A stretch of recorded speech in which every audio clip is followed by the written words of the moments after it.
तर मित्रांनो, आपण मेन स्क्रीनवर आलेलो आहोत. तर आपण बघणार आहोत जे आपल्या फोटो मागलचा जो बॅकग्राऊंड आहे त्याला रिमूव्ह कसं करायचं. तर त्यासाठी मी 2 पर्याय तुम्हाला सांगणार आहे.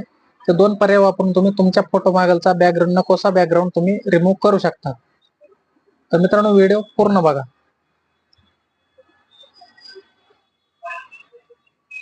तर मित्रांनो, आपल्याला फोटो मागलचा जो बॅकग्राऊंड आहे रिमूव्ह करण्यासाठी मित्रांनो आपल्याला आधी क्रोम ब्राउझर मध्ये जायचंय. क्रोम ब्राउझर मध्ये गेल्यानंतर इथं आपल्याला टाईप करायचं मित्रांनो REMOVE रिमूव्ह BG एवढं टाईप करायचं मित्रांनो. सर्च करायचंय. सर्च मध्ये जी पहिली वेबसाईट येईल रिमूव्ह BG, हे बघा पहिली वालीच आहे इथं, हे वाली. तर ह्याच्यावर आपल्याला क्लिक करायचंय. क्लिक केल्यानंतर असा एक पेज ओपन होईल. तर त्याच्यानंतर मित्रांनो इथं अपलोड इमेज वर क्लिक करायचं.